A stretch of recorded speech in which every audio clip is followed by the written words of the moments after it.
The opinions and views expressed in this program do not reflect those of KUCI, its management, or the UC Board of Regents.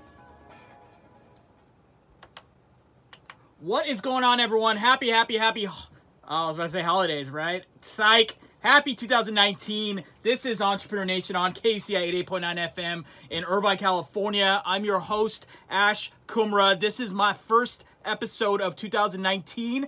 So, yeah. Welcome, everyone. Hope you all had a great holidays, and you had a great New Year's Eve, and you had all the fun stuff with your friends and family. I'll be honest, besides seeing my family and friends, which was awesome, I saw a lot of great movies. I mean, geez, this is such a good time to watch movies. I'm not a film critic, but maybe I should be, but I'll just say this. The Mule with Eastwood and Cooper and I think Lawrence Fishburne is epic. Vice, which I actually got to see on New Year's Eve, I mean, it's amazing. I don't know how many of y'all are Christian Bale lovers, but the guy is such a phenomenal actor. He did such a great performance. I mean, how much weight he had to put on to play Vice President Dick Cheney, and Steve Carell playing, Donald Rumsfeld. And I don't know off the top of my head who played President Bush, George W. Bush, but it was such a phenomenal role that he played as well. That movie and The Mule definitely need to get Oscars or be nominated. That's my 2 cents on that. But this show is all about helping entrepreneurs, influencers, and creators become successful. So thanks for joining, Bryce. And so we are going to talk about one of the things that I love to talk about. I know there's a lot of things I like to talk about on the show, but the one thing that really is near and dear to my heart is personal branding. Now, personal branding, just so we are on the same page, is quite simply using your own self to generate some type of success. Now, success can be making money. Success could be PR. Success could be, exposure for a product launch. Success can be, doing something on the philanthropic charity side. But we're not just going to talk about why doing personal branding is needed for every entrepreneur. We're going to actually talk further with an expert on this, who I'm excited to have on a little bit, about why personal branding can help your business generate success. Now, I listed a bunch of things under success: making money, getting exposure, getting awareness for like a product launch, helping with, let's say, a philanthropy or charity or nonprofit, whatever you define as success, or if it's specific metrics, that's cool. I'm going to let you determine that.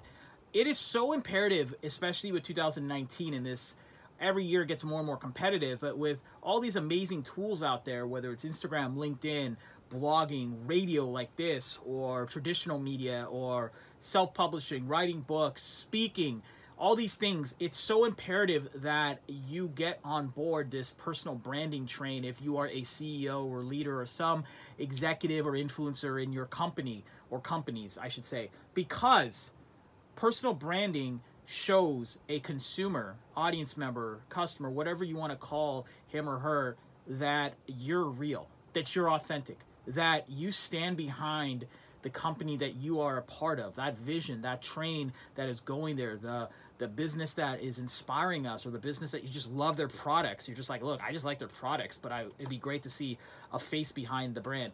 I'm going to give you a really big macro example. So a very colorful, controversial company is Tesla. Tesla is one of the most polarizing brands I have seen out there in the not only automotive space, tech space, but just brands out there that you read about, right?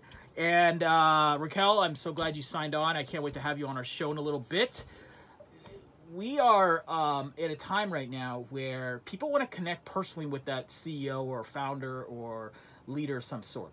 And Tesla has had a lot of interesting PR issues.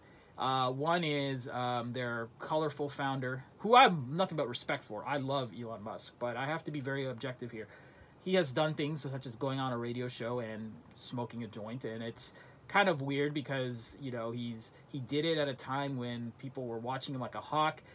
He's said some statements on Twitter, which seems to be the rage nowadays. Everyone from our president to Elon Musk to others love to think that Twitter is this freedom of expression platform and that there's no trouble after you post something. It's interesting. As you can see, that doesn't happen. And he has said other things, and he's been very vocal about things. But if you talk to most people that I know, and I think you can say this too, that own Teslas, they not only love their product, I mean, the product speaks for itself. I don't care how many people here are anti-Tesla. The car is amazing, and you know that because all the reviews that people give on the Model S, Model 3, etc. But more importantly, people connect with Elon. It's like, I don't even know Elon. I don't own a Tesla. I'm thinking about it, maybe 2020. But I will say this, that I have a deeper connection with Elon Musk than any other automotive company CEO out there. And more frankly than a lot of tech company CEOs out there. Now, there's some tech company CEOs out there that are out there, but they're not out there to build or to connect to the consumer. They're out there to constantly answer controversies. Sheryl Sandberg, Mark Zuckerberg is a great example. They are out there. So you develop this like, oh, well, yeah, this is how Facebook's run, and that's why Facebook right now has a very interesting reputation. But if you look at Tesla, people might say that Tesla might be tanking, or Tesla is something disruptive, or it's Silicon Valley, or it's taking advantage of the green clean effect, or they use government subsidies, whatever you want to say about Tesla. I will say this, though, that Elon Musk's understanding of personal branding has connected him with his diehard audience and potential buyers like myself and people who might or might not buy their stock to connect on a level, and that helps you subsequently go and want to see a Tesla. I can't tell you how many times I've gone to the mall and I have seen lines of people just oohing and awing over the Tesla model showrooms. You have to wonder, it has to do partially with that personal connection with someone like Elon Musk, right? It's such a interesting, like, you know, time to do Tesla, and that's a great example. On a smaller level, I find it very cool when I see a Instagram influencer or a product blogger or some type of individual who loves to talk about something that they're passionate about or write something you're passionate about, and then they decide to take it to another level with their own company as a whole. I'm going to use an example. This goes a little way back, and this shows you the depth of, I guess, pop culture openness that I have. But how many of you know Lauren Conrad, or LC from The Hills, right? She was a reality star on one of the first shows on MTV. It did really well, clearly because they made spin-offs and it made all these micro celebs out of a bunch of people, right? But look what she did with her personal brand. She created a clothing line. She created a series of best-selling books. Believe me, right now, Lauren Conrad is not as known in the personal branding or media sphere as she used to be 5-10 years ago. But I'll tell you this, she took advantage of that, and she helped catapult a company. Now, on the flip side, I used Elon Musk, someone who already had a company, someone who's already a company builder, and then got into the personal branding game. And then I talked about someone like Lauren Conrad, who used a personal brand to go build a business. So it works both ways. So that's why I always say this show is for entrepreneurs and creators, because there are creators out there that are doing entrepreneurial things. And there are entrepreneurs out there that are building stuff that are inspiring us to go do things. In my world of radio, I would say that Ryan Seacrest is a great example of leveraging his personal brand. He started off with the whole American Idol fame. He knew that he was focusing on the whole music side and things of that. So what did he do? He, outside of American Idol, he used his personal brand to go further into pop culture, music, things of that sort. Now, he's a big macro example, but you got to think big or go home. That's the way I live. I look at big examples or impactful examples. But what I like about Ryan Seacrest is not only is he using his American Idol success and other things to, you know, create wealth and awareness for what he's working on, and he does the Kardashian show, which is another conversation, but he's using it to help do philanthropy, giving back. Now, it is smart business to give back, not only from a tax perspective, but from a good feeling business. We've talked about this before, how business is not just about making money and feeling like you've conquered things. It's about feeling good about the work that you do, good energy. And think about the energy that you can have when you are creating, you know, opportunities for others and building meaningful products, and then you're using this personal branding platform to donate money or to help build a foundation or to build things that are really, really, really, you know, impactful for people who could use that help and that guidance, right? Isn't that a beautiful thing? That's why I'm all about this.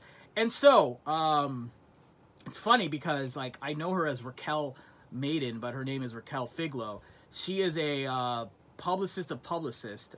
Some of you might have seen one of my earlier posts about her, but she actually was profiled on OC Weekly as Rockin' Raquel gives rockin' results, and she she's literally a PR maven, a good friend of mine. I've gotten to know her recently, and we're going to talk about with her examples of how personal branding can help your company, help you become successful, and not only from her accolades of working with many, many amazing people, but her own journey herself, because now she's not just a publicist, she's now a personal branding extraordinaire for not only the media industries, but also for, you know, all these people. So I'm going to play a little commercial or two, and then in a bit I'm going to have her on, and then we're going to jam. So thank you, everyone, and you're tuning into Entrepreneur Nation on KCI 88.9 FM in Irvine, and the Live Nation will be back on soon. Thank you, guys. And by the way,